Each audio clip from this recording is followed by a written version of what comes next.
여러분 안녕하세요. 반갑습니다. 언제나 불편한 이슈마저도 망설임 없이 톡 까놓고 이야기하는 이슈가슈입니다. 이슈가슈는 대인관계와 처세, 그리고 가족관계, 사회생활 등 인간이 이 세상을 살아가면서 겪는 모든 문제점과 해결책을 적나라하게 제시합니다. 오늘은 시부모가 며느리 탓하면 안 되는 이유라는 주제로 여러분과 함께 이야기를 나눠보겠습니다. 여러분 시청하시기 전에 부디 구독과 좋아요를 눌러주시면 대단히 고맙겠습니다. 구독과 좋아요는 저의 영상 제작에 큰 힘이 됩니다. 자, 그럼 오늘의 이야기를 시작하겠습니다. 한국의 가정에서 겪는 가족 간의 갈등 중에 하나가 바로 고부 간의 갈등이죠. 이제는 시대가 바뀌어서 며느리들이 일방적으로 시어머니로부터 끔찍한 학대를 받는 식의 상황은 이미 아득한 과거의 이야기가 되고 말았으며, 요즘엔 시집살이라는 말보다 오히려 며느리살이라는 말이 더 유행할 정도이니 실로 격세지감입니다. 이것은 그동안의 공격과 수비의 주체가 바뀜으로써 고부간의 갈등이 중화되어 점점 사라질 수 있다는 의미이기도 하지만, 다른 한편으로는 그 갈등이 새로운 방식으로 계속해서 진화해 나간다는 의미이기도 하죠.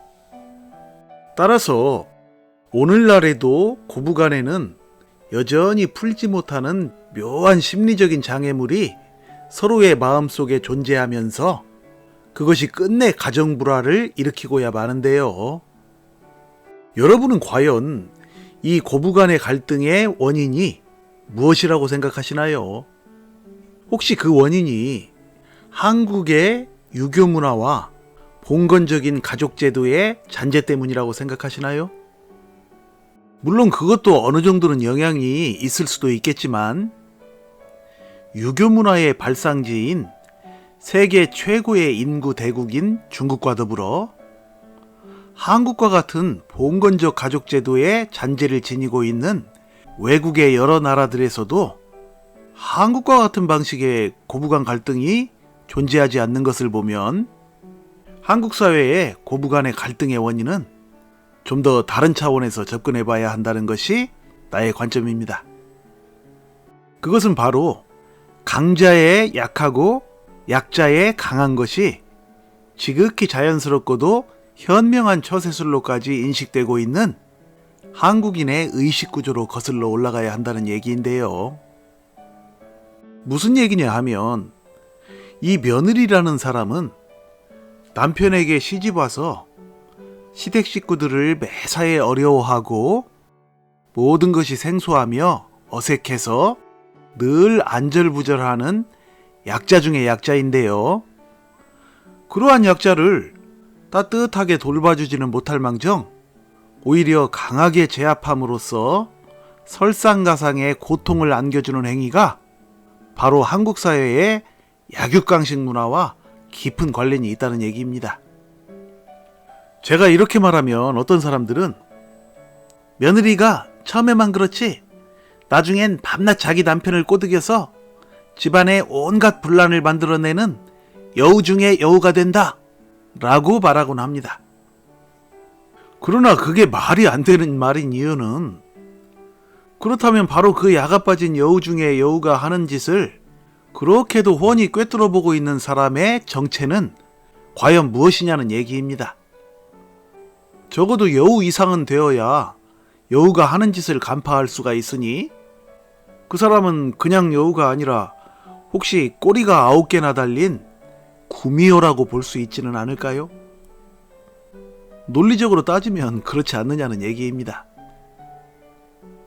이 며느리라는 사람들이 애초에 시댁 식구들에게 뭐 그리 큰 애정이 있겠습니까?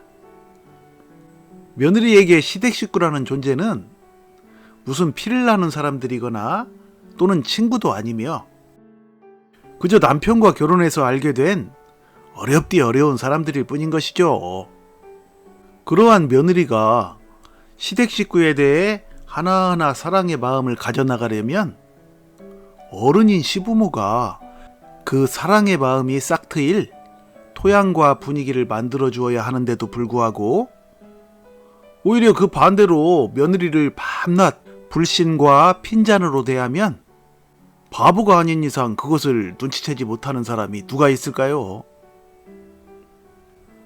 그런 상황 속에서 며느리가 시어머니를 비롯한 시댁 식구들에게 사랑의 마음을 쏟고 싶은 생각이 들지 않는 것은 너무도 당연한 이치라는 얘기입니다. 시어머니는 자기 아들은 핏줄이라고 아들 탓을 하고 싶진 않아서리 밤낮 집안 분란의 원인을 며느리 탓으로 돌리고 또 부모로부터 그런 말을 듣는 이 아들이라는 사람은 이것을 못 이기는 척하며 묵인하고 넘어가면서 스스로에게 면죄부를 주는 야가 빠진 짓을 하고 있으니 이런 식의 속 터지는 일을 줄기차게 당하는 며느리가 과연 아들과 제정신으로 결혼 생활을 지속해 나갈 수가 있겠느냐는 얘기입니다.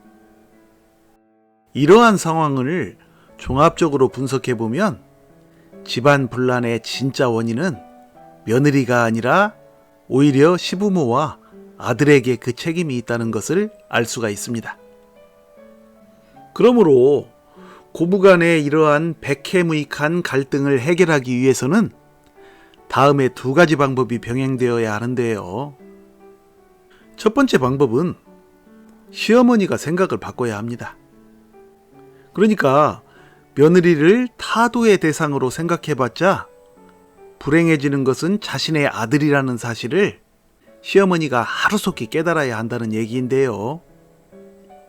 시어머니가 며느리를 나쁘게 생각하게 되면 며느리는 자연히 그것을 눈치채게 되어 있고 이후 며느리는 자연히 어른인 시부모로부터 인정받지 못하는 자신의 처지를 비관하면서 남편과의 결혼 생활에 회의를 느끼게 되고 결국 서로 갈라서게 될 확률이 매우 높아진다는 얘기입니다.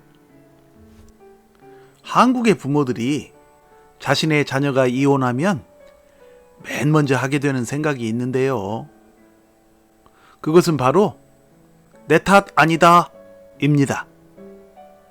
대체 그런 식의 사고방식이 어떻게 해서 부모의 머릿속에 자리 잡게 되는지 매우 놀라울 따름이며 진정으로 자녀를 사랑하는 부모라면 내 탓 아니다 라고 생각하기에 앞서 모든 것은 내 탓이라고 생각하는 겸허한 마음을 가져야 하지 않을까요? 그래야 자녀든 부모든 그 속에서 교훈을 얻고 앞으로 같은 실수를 되풀이하지 않을 터이니 말입니다. 그러므로 시어머니는 그동안 며느리에게 가지고 있던 온갖 부정적인 생각들일랑 모두 내던져버리고 며느리에게 늘 사랑의 말들로 위로해 주어야 하는데요. 시부모가 며느리에게 해주는 사랑과 위로의 말 한마디 한마디의 효과는 결국 며느리를 통해 그 남편인 아들에게로 고스란히 전달되어 아들의 인생에 막대한 영향을 끼치게 되기 때문입니다. 그러니까 결국 아들 부부의 행복의 열쇠는 시어머니가 쥐고 있는 것이니 생각 있는 시부모라면 당장 이것을 며느리에게 실행하지 않을 이유가 없는 것이죠.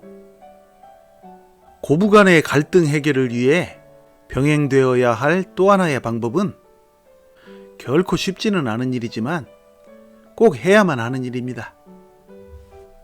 바로 며느리가 갈등을 일으키는 시어머니를 조금만 더 사랑의 마음으로 이해해 주려는 마음 자세를 가져야 한다는 얘기인데요. 왜냐하면 고부 갈등이 심화되는 중요한 요인 중 하나를 살펴보면 많은 여성들이 갱년기 장애로 인해 몸과 마음의 상태가 악화된 상태에서 며느리를 맞아들이게 되기 때문입니다. 어느 종합병원의 교수는 말합니다. 여성의 평균 폐경 나이인 48세 전후의 5, 6년 동안은 잠이 잘 안 오고 괜히 불안하며 짜증이 나는 등의 이상 증세가 나타납니다. 이 시기에 며느리를 본 여성들이 자기 내부의 호르몬 변화를 두고 너 때문에 내가 화병에 걸렸다 라며 문제를 며느리에게 전가하면서 고부 갈등을 만들어내는 경향이 있습니다 라고 말해주는데요. 또한 이 병원의 교수는 이 시기는 시어머니의 부모가 별세하고 시어머니의 남편인 시아버지들이 직장에서 밀려나는 등 다른 스트레스 요인도 많은 때이므로 시어머니들은 냉정하게 스스로의 상태를 돌아보고 며느리들은 시어머니의 신경이 예민할 수밖에 없음을 이해해야 하며 필요한 경우 호르몬 치료 등을 권유하세요 라고 조언해 주는군요.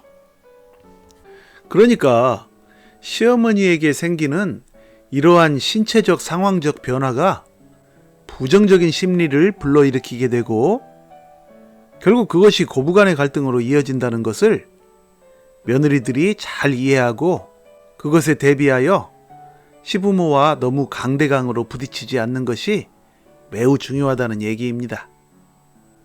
물론 당사자인 시어머니 자신도 본인의 심신의 변화 상황을 정확히 이해하고 있어야 고부간의 상호 존중이 이루어지겠죠.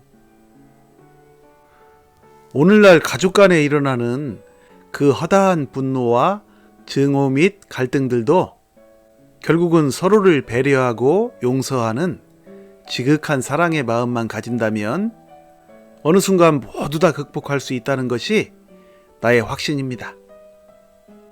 부디 그 사랑과 용서의 마음으로 인해 시부모와 며느리를 포함하여 모든 가족이 함께 승리하는 아름다운 축복의 가정들이 되시길 바랍니다.